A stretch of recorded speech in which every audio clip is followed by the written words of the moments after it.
তো চলে এসেছি এক্সেলের আর একটা ক্লাস নিয়ে। আজকে আমরা যে ফাংশনটা শিখবো সেটা হলো ইফ ফাংশন। লাস্টের ক্লাসে আমরা ম্যাথ ফাংশন শিখেছি, তার আগে টেক্সট ফাংশন শিখেছি। আজকে এক্সেলের একটা গুরুত্বপূর্ণ ফাংশন শিখবো, সেটা হলো ইফ ফাংশন। ওকে, তো ফার্স্টে এক্সেলটা ওপেন করে নিই।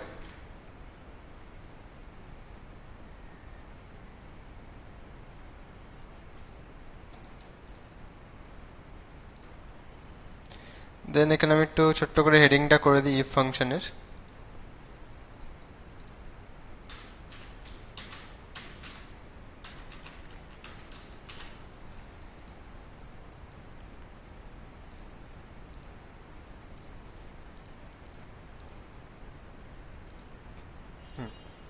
ইফ ফাংশন, ইফ ফাংশন কি কাজে লাগে? যখন কোনো আমরা অবজেক্টের উপর বা কোনো ডেটার উপর কোনো কন্ডিশন দিতে চাই, তখন আমার দরকার ইফ ফাংশন। ওকে, তো ফর এক্সাম্পল ধরো আমি গ্রেড বার করতে চাইছি। তো গ্রেড বার করতে গেলে কি দিতে হবে? আমাকে টোটাল বা অ্যাভারেজের উপর আমাকে কন্ডিশন দিতে হবে। সেই অ্যাভারেজ বা টোটালের উপর বেস করেই আমাকে গ্রেডটা বার করতে হবে, তাই তো? তাই এই যে কন্ডিশন আমরা অ্যাভারেজের উপর বা টোটালের উপরে দিচ্ছি, তাই এই কন্ডিশন দেয়া বা এই কন্ডিশন দিয়ে যদি কোনো কিছু ক্যালকুলেশন করতে যাই, তখন আমার ইউজ করতে হবে ইফ। তো ইফের বেসিক সিনট্যাক্সটা কি? ইফের বেসিক সিনট্যাক্স হলো অবজেক্ট প্লাস ক্রাইটেরিয়া। অবজেক্ট বলতে কি বোঝাচ্ছে? যার উপর আমি কন্ডিশনটা দিতে যাচ্ছি বা যে ক্রাইটেরিয়াটা আমি দিতে যাচ্ছি, সেই ডেটাটাকে বলা হচ্ছে অবজেক্ট। ওকে, আর ক্রাইটেরিয়া বলতে কি কন্ডিশন দিচ্ছে সেটা হলো তার ক্রাইটেরিয়া। তাহলে অবজেক্ট প্লাস ক্রাইটেরিয়া কমা দিয়ে ডবল কোটেশনের ভিতরে ট্রু ভ্যালু, ডবল কোটেশনের ভিতরে ফলস ভ্যালু। আচ্ছা, এবার এখানে ট্রু ভ্যালু ফলস ভ্যালু কি? ধরো ফর এক্সাম্পল আমি কোনো একটা ডেটার উপর কোনো কন্ডিশন দিচ্ছি, ওকে, বা কোনো ক্রাইটেরিয়া দিচ্ছি, সেই ক্রাইটেরিয়াটা বা সেই কন্ডিশনটা যদি স্যাটিসফাই হয়, দ্যাটস কল ট্রু ভ্যালু। আর যদি স্যাটিসফাই না হয়, তখন সেটাকে বলা হচ্ছে আমার ফলস ভ্যালু। ফর এক্সাম্পল আমি দিতে চাইছি যে কোনো স্টুডেন্ট যদি 50-এর ওপরে পায়, তাহলে সে কি পাস। তাহলে এখানে পাসটা কি হচ্ছে? True value. যদি 50-এর ওপরে না পায়, তার মানে কি 50-এর নিচে পাবে, তাহলে সেক্ষেত্রে তখন কি যাচ্ছে ওটা অ্যাজ এ ফলস ভ্যালু। ওকে, তো ট্রু ভ্যালু কি ফলস ভ্যালু কি বোঝা গেছে? যখন আমরা কোনো অবজেক্টের উপর কোনো কন্ডিশন দিচ্ছি, তার দুটো রেজাল্ট হতে পারে। একটা হলো সেই কন্ডিশনটা যদি স্যাটিসফাই হয় তাহলে কি হবে, আর একটা হলো সেই কন্ডিশনটা যদি স্যাটিসফাই না হয় তাহলে কি হবে। ক্লিয়ার? তো আমরা যে একটা ক্যালকুলেশন করবো একটা, সেটা হলো গ্রেড ক্যালকুলেট করবো। তো অলরেডি আমরা মার্কশিট বানানো শিখেছি। ওকে, তো আমি ঝটপট একটা মার্কশিট বানিয়ে নিই ছোট্ট করে।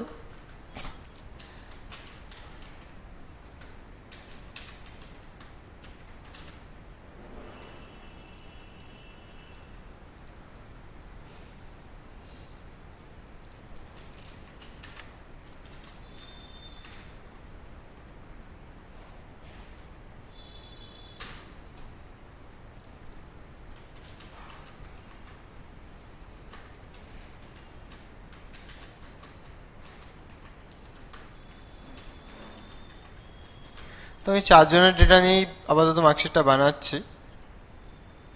ওকে,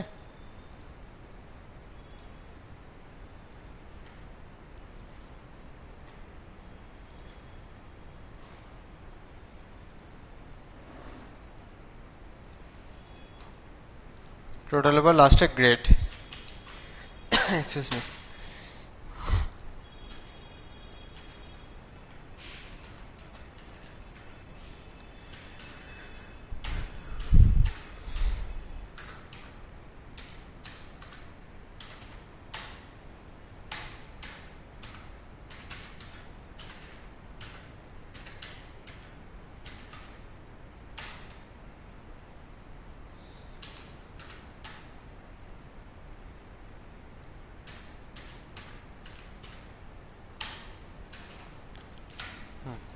তো এখানে ঝটপট আমি টোটালটা ক্যালকুলেট করে নিই।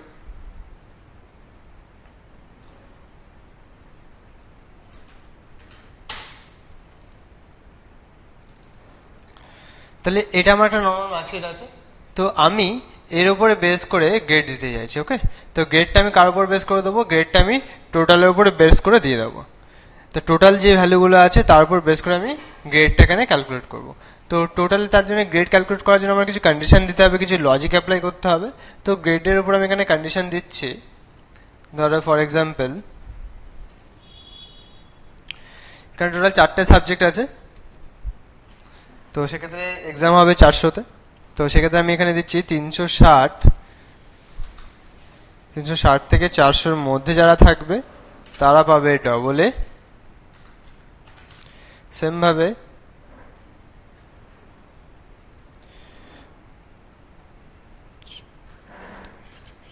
320 থেকে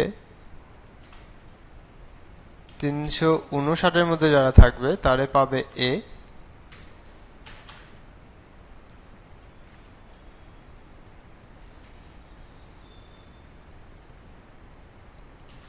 দুশো 80 থেকে 319-এর ভিতরে যারা থাকবে তারা পাবে বি প্লাস।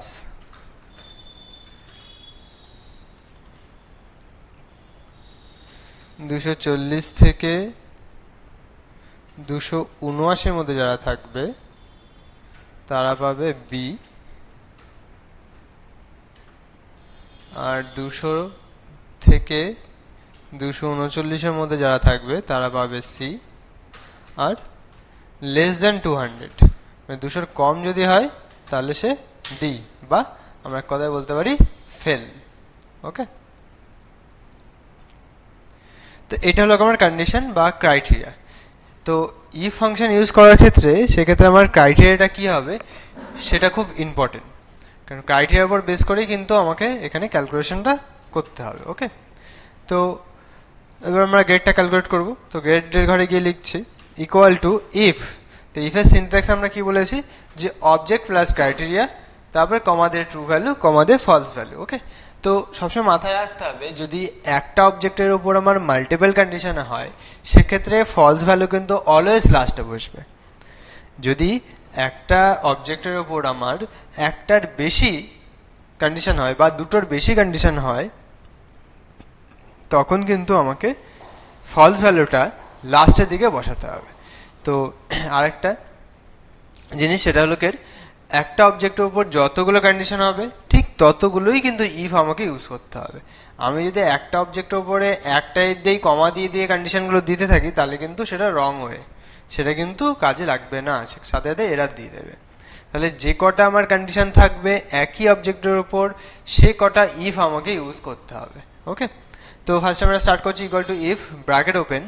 তো আমরা অজয়ের ক্যালকুলেশনটা করব, অজয়ের কি রেজাল্ট আছে গ্রেড কি আছে এটা বার করব। তাহলে এখানে এই যে কন্ডিশনটা দিয়েছে যে 360 থেকে 400-র মধ্যে হলে ডবল এ, 320 থেকে 359-এর মধ্যে হলে এ, 280 থেকে 319-এর মধ্যে হলে বি প্লাস, 240 থেকে 279-এর মধ্যে হলে বি, 200 থেকে 239-এর মধ্যে হলে সি, অ্যান্ড 200-র নিচে হলে ডি। তাহলে এই যে কন্ডিশনটা, এই কন্ডিশনটা কার উপর দেওয়া আছে? এই কন্ডিশনটা কিন্তু আমার দেওয়া রয়েছে টোটালের উপর। ওকে, যে টোটাল যে মার্কস তার উপর আমার এই কন্ডিশনটা দেওয়া আছে। তাহলে সেই রেসপেক্ট আমাকে টোটালের উপর বেস করে কন্ডিশনটা দিতে হবে। তাহলে এখানে অবজেক্ট আমার কি হচ্ছে টোটাল, কারণ টোটালের উপর আমরা কন্ডিশনটা দিয়েছি, তাহলে অবজেক্টটা কি হবে টোটাল। তাহলে equal to if bracket open object, object আমরা সিলেক্ট করলাম কি টোটাল। কার টোটাল সিলেক্ট করলাম? অজয় যে টোটাল ভ্যালুটা বেরিয়েছে বা টোটাল যে সেলটা বেরিয়েছে সেই সেলটাকে সিলেক্ট করলাম। এবার এখানে তোমাদের একটা কোশ্চেন আসতে পারে বা একটা ডাউট আসতে পারে যে এখানে তো অজয়ের টোটাল ভ্যালু 263, 263, এটা তো ক্যালকুলেট করাই রয়েছে।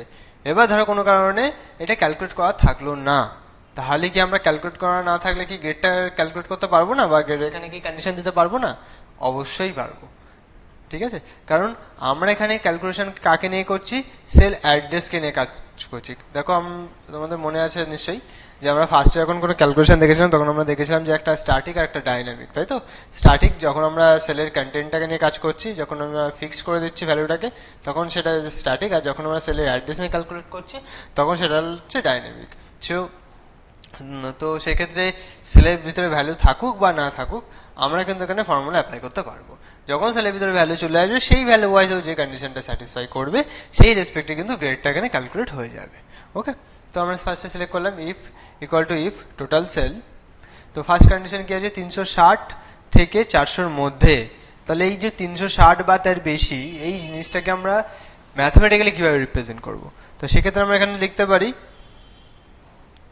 Greater than equal to if total greater than equal to 360। তাহলে ইফ যদি total value 360 greater than equal to মানে কি 360 বা তার বেশি, তাই তো? তাহলে এখানে আমার কি হচ্ছে এই যে G6 যে সেল অ্যাড্রেসটা বা টোটালের যে সেল অ্যাড্রেসটা সেটা হলো আমার অবজেক্ট, আর এই গ্রেটার দ্যান ইকুয়াল টু 360 এটা হলো হচ্ছে আমার ক্রাইটেরিয়া। তাহলে অবজেক্ট দিলাম, ক্রাইটেরিয়া দিলাম, এবার কমা দিয়ে কি দিতে হবে, ট্রু ভ্যালু। মানে এই কন্ডিশনটা যদি স্যাটিসফাই হয়, মানে কারোর টোটাল ভ্যালু যদি 360 বা তার বেশি হয়, তাহলে সে কি পাবে সেটা এখানে লিখতে হবে। তাহলে ডবল কোটেশনের ভিতরে লিখবো আমি এখানে ডবল এ। হলো। নেক্সট কন্ডিশন আমি চলে যাচ্ছি, আবার কমা দেবো, কমা দিয়ে নেক্সট কন্ডিশন কি আছে, 320 থেকে 359 মধ্যে হতে হবে, তাই তো? তাহলে দেখো এখানে তাহলে এই সেল তো আমার একটাই থাকছে, বা টোটাল তো আমার একটাই থাকছে, একটার উপরেই এতগুলো কন্ডিশন আমাকে অ্যাপ্লাই করতে হচ্ছে। কারণ আমি যদি এখানে শুধু দিয়ে দিই যে 360 বা তার বেশি হলে ডবল এ, তারপরে কমা দিয়ে আর কিছু না দিলাম, কিছু দিলাম না, ব্র্যাকেট ক্লোজ করে এন্ড করে দিলাম, তাহলে সেক্ষেত্রে তো আমার হচ্ছে না। তাহলে আমি এখানে একটা কন্ডিশন দিয়েছি, কিন্তু অজয় যদি 320 থেকে 359 মধ্যে নাম্বার পাই, বা 240 থেকে 279 মধ্যে নাম্বার পাই, তখন কি হবে? তাহলে সবকটা কন্ডিশনটা কিন্তু এখানে আমাকে মেনশন করতে হবে, কারণ এখানে যে কটা কন্ডিশন দেওয়া আছে প্রত্যেকটাই কিন্তু ওই একটাই টোটাল সেলের উপর বেস করে, ওকে, বা একটাই যে সাবজেক্ট আছে বা একটাই যে ফিল্ড আছে সেই ফিল্ডের উপর বেস করে। যে টোটালের ধরো 400তে পরীক্ষা, সেখানে সবাই তো আর 360 বা তার বেশি পাবে না, কম বেশি সবাই পাবে, তা সবার রেসপেক্টে এখানে কিন্তু কন্ডিশনটা দেওয়া আছে। তো সেমভাবে আবার ইউজ করবো আমরা ইফ। তো একটু আগে বলেছিলাম যে যে কটা কন্ডিশন থাকবে সে কটা ইফ আমাকে ইউজ করতে হবে। তাহলে ইফ ব্র্যাকেট ওপেন, আবার total sell greater than equal to, পরের কন্ডিশন কি আছে, 320 বা তার বেশি, তাহলে 320, কমা দিয়ে কোটেশনের ভিতরে কি লিখবো, শুধু এ, কারণ যে 320 বা তার বেশি পেয়েছে সেই এ হবে, টার্গেট এ হবে। আবার if bracket open total greater than equal to, পরেরটা কি আছে, 280 বা 319, 280 থেকে 319 বা বলছি না, সরি, 280 থেকে 319 মধ্যে হতে হবে, তাহলে 280, কমা দিয়ে কোটেশনের ভিতরে বি প্লাস, কমা, আবার if bracket open total greater than, পরের কন্ডিশন কি আছে, 240 বা তার বেশি, গ্রেটার দেন ইকুয়াল টু 240, 240, কমা দিয়ে তার গ্রেড কি হবে, কোটেশনের ভিতরে বি, কমা দিয়ে আবার if bracket open total greater than equal to 200, কমা দিয়ে তার গ্রেড ভ্যালু হবে কি সি, কমা দিয়ে। এবার এখানে একটা ট্রিক আছে, সেটা হলো আমি এই পর্যন্ত সমস্তটাকে মেনশন করে নিয়েছি, 360 থেকে একদম 239 পর্যন্ত, সরি 200 পর্যন্ত, 360 থেকে শুরু করে 200 পর্যন্ত এই যে রেঞ্জটা রয়েছে, এই রেঞ্জের ভিতরে প্রত্যেকটা ক্রাইটেরিয়াটাকে কিন্তু আমি এখানে মেনশন করে দিয়েছি। তাহলে 4টে সাবজেক্ট টোটাল, এবার এই সাবজেক্টগুলোর মধ্যে যে মার্কস পাবে, কেউ যদি ফুল মার্কসও পায় তাহলে সে নিশ্চয়ই 400-র ওপরে পাবে না। সেমভাবে কেউ যদি পাস না করে কোনো সাবজেক্টে, সবাই ধরো 50-এর নিচে পেলো, সেক্ষেত্রে তাহলে কি অলওয়েজ 200-র নিচে আসবে। তাহলে লাস্টের যে ক্রাইটেরিয়াটা আছে, যে লেস দেন 200 পেলে সে ডি, তাহলে এই যে লাস্টের যে ক্রাইটেরিয়াটা আছে এটাকে আজ আমি ফলস ভ্যালু হিসেবে অ্যাসাইন করতে পারি, কারণ আমি উপর পর্যন্ত বলেই দিয়েছি যে এইগুলো হলে এটা হবে, এটা হলে এটা হবে, এটা হলে এটা হবে, এভাবে পরপর আমি প্রত্যেকটা মেনশন করে দিয়েছি। এবার উপরেগুলো যদি স্যাটিসফাই না হয় তাহলে বাই ডিফল্ট কোনটা আসবে, আবার ডিটাই আসবে নিচেরটা, তো ডিটাকে আজ আমরা এখানে ফলস ভ্যালু কিন্তু অ্যাসাইন করে দিতে পারি। ক্লিয়ার? আমি একবার রিপিট করছি, উপরে আমি যে কটা কন্ডিশন 360 থেকে 200-র মধ্যে এই যে রেঞ্জগুলো আছে প্রত্যেকটা আমি মেনশন করে দিয়েছি এখানে, যে 360 বা তার বেশি হলে কী হবে তার গ্রেড, 320 বা তার বেশি হলে তার গ্রেড কী হবে, 280 বা তার বেশি হলে তার গ্রেড কী হবে, 240 বা তার বেশি হলে গ্রেড কী হবে, এবং 200 বা তার বেশি হলে গ্রেড কী হবে সে পর্যন্ত আমি মেনশন করে দিয়েছি। তাহলে 200 থেকে 400-র মধ্যে যারা নাম্বার পাবে তাদের প্রত্যেকটা ক্রাইটেরিয়া এখানে মেনশন করে দেওয়া আছে। এবার এই 200 থেকে 400-র মধ্যে যারা নাম্বার পাবে না তারা কি অলওয়েজ ফেল, তাহলে সেটাকে আমি অ্যাজ এ ফলস ভ্যালু এখানে কিন্তু অ্যাসাইন করে দিতে পারি। তাহলে কমা দিয়ে আমরা লিখে দিতে পারি এখানে শুধু কোটেশনের ভিতরে ডি, তার মানে এই প্রত্যেকটা কন্ডিশন যদি স্যাটিসফাই হয় তাহলে সেই রেসপেক্টে তার আনসার বেরিয়ে যাবে। এর ভিতরে যদি কোনোটাই স্যাটিসফাই না হয় তখন আমার এটা রিপ্রেজেন্ট হবে ডিটা অ্যাজ এ ফলস ভ্যালু। ওকে, দেন এবার আমাকে ব্র্যাকেটগুলো ক্লোজ করতে হবে। তো যে কটা ইফ আছে সে কটা ব্র্যাকেট আমাকে ক্লোজ করতে হবে। তো এই ক্ষেত্রে একটা ট্রিক আছে, সেটা হলো এখন এখানে নাই 4-5টা কন্ডিশন আছে, তার জন্য আমি গুনে নিলাম যে 4টি ইফ আছে বা 5টা ইফ আছে, আমি 4টে বা 5টা ব্র্যাকেট ক্লোজ করে দিলাম। যদি মাল্টিপল কন্ডিশন থাকে বা আরও বেশি কন্ডিশন থাকে সেক্ষেত্রে তো গোনা পসিবল না, তাই না? সেই ক্ষেত্রে আমরা একটা ট্রিক ইউজ করতে পারি, একটা না বেসিক্যালি দুটো ট্রিক আছে। সেটা হলো এক্সেলে আমরা যখনই কোনো ক্যালকুলেশন করছি তার ফার্স্ট যে ব্র্যাকেটটা সেটা অলওয়েজ ব্ল্যাক থাকে। এক্সেলে যখন আমরা কোনো কন্ডিশন করছি তার ফার্স্ট যে ব্র্যাকেটটা অলওয়েজ ব্ল্যাক কালার দিয়ে স্টার্ট হয়। তো আমরা সো সেক্ষেত্রে আমরা ব্র্যাকেটটা ক্লোজ করতে থাকবো যতক্ষণ না আমার ব্ল্যাক ব্র্যাকেট ক্লোজ হচ্ছে, কারণ যেটা ফার্স্টে ওপেন হবে সেটা সবার লাস্টে ক্লোজ হবে। ওকে, এটা একটা ঠিক আছে। প্লাস যে ব্র্যাকেটটা আমরা ক্লোজ করছি সেই ব্র্যাকেটটা একটু হাইলাইট হয়। যে ব্র্যাকেটটা আমরা ক্লোজ করছি সেই ক্লোজ টাইমে সেই ব্র্যাকেটের যে স্টার্টিংটা আছে বা স্টার্টিং পয়েন্ট যেটা আছে সেটা একটু হাইলাইট হয়। তো সেটা খেয়াল রেখেও আমরা এখানে ক্লোজটা করতে পারি। তো আমি আপাতত ক্লোজ করছি যতক্ষণ না ব্ল্যাক ব্র্যাকেট আসছে। ব্ল্যাক ব্র্যাকেট চলে আসলো, এবার সিম্পলি এন্টার, ক্যালকুলেট হয়ে গেল গ্রেড। এবার এটাকে ড্র্যাগ করে দেবো আমরা BCCA। এবার ফর এক্সাম্পল আমি একটা ফেল করিয়ে দেখাই যে আদৌ সে ঠিকঠাকভাবে আমার অ্যাপ্লাই হচ্ছে নাকি বা ফেলটা হচ্ছে নাকি। তো ডিটা তো আমরা আলাদা করে দিলাম না যে টোটাল লেস দ্যান 200 হলে ডি হবে, সেটা তো আমরা দিলাম না, যে ফলস ভ্যালু হিসেবে দিয়ে দিলাম। তো সেক্ষেত্রে কাজ করছে কি করছে না সেটাও আমাকে একবার চেক করে নিতে হবে। তো আমি এখানে চেক করে নিচ্ছি 45, এটাকে করে দিচ্ছি 50, এটাকেও 45। তো দেখো ডি ক্যালকুলেট হয়েছে। সেমভাবে আমি ধরো দেখছি ডবলে কেউ পাই কিনা। 95, 91, 89, দেখো 365, 360 বা তার বেশি হয়ে গেছে, সেটা বলে পেয়ে গেছে। তাহলে আশা করি সবাই বুঝতে পেরেছো যে একটা গ্রেড কীভাবে ক্যালকুলেট হয়। স্কুল বলো কলেজ বলো যে কোনো জায়গায় গ্রেডের এই যে প্রসেসটা আছে এই প্রসেসটা ফলো করেই কিন্তু প্রত্যেকটা জিনিসের গ্রেডটা আমাকে এখানে ক্যালকুলেট করা হয়। ওকে, তো ই ফাংশন আজকে স্টার্ট হলো। তো আজকে আমরা একটা বেসিক একদম ই ফাংশনের কাজ দেখলাম যে আমরা গ্রেড ই ফাংশনকে ইউজ করে কীভাবে গ্রেডটা ক্যালকুলেট করব। তো ইফের ভিতরে প্রচুর ফাংশন আছে, ইফের ক্লাসটা অনেকদিন ধরে চলবে, তো অনেকগুলো ক্লাস লাগবে। তো সেক্ষেত্রে দেখা হচ্ছে আবার নেক্সট ক্লাসে। সবাই একটু প্র্যাকটিস করো জিনিসগুলো, তাহলে জিনিসগুলো মাথায় থাকবে। ওকে।